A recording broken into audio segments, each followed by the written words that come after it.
Safety અંગે જાગૃતિ કાર્યક્રમ યોજાયો. દિવાન બલ્લુભાઈ પ્રાથમિક શાળા કાકરિયા ખાતે વિદ્યાર્થીઓને ફાયર સેફટી અંગે વિસ્તૃત સમજ આપવામાં આવી.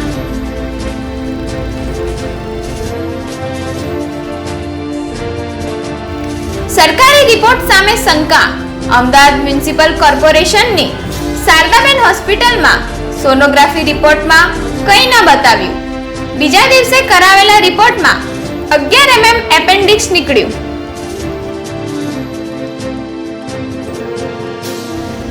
ગુજરાતમાં પ્રતિબંધિત દવા બનાવતી ફેક્ટરી પકડાઈ. અંકલેશ્વરની ફેક્ટરીમાં પ્રતિબંધિત ટ્રેમાડોલ દવા બનતી હતી. ગુજરાત એટીએસ અને ભરૂચ એસઓજીએ 31 કરોડનો મુદ્દામાલ જપ્ત કર્યો. 2 વર્ષથી ફરાર આરોપીને પોલીસે ઉઠાવ્યો. ગાંધીનગરથી સગીરાનું અપહરણ.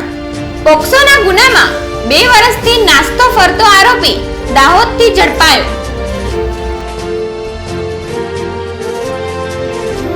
2 યુવકોને હની ટ્રેપમાં ફસાવ્યા. રાજસ્થાનથી યુવકને રિક્ષામાં બેસાડી ભાડાના મકાનમાં લઈ જઈ યુવતીએ કપડાં કાઢ્યા અને યુવકે વિડીયો ઉતારી દુષ્કર્મની ધમકી આપી 1 લાખ ખંખેરી લીધા. આણંદ નજીક સત્યેન્દ્ર પેકેજિંગ કંપનીમાં ભીષણ આગ. આગ બુઝાવતા સમયે જ કેમિકલ ભરેલા પીપમાં બ્લાસ્ટ થતા ફાયર બ્રિગેડના 4 જવાનો દાઝ્યા.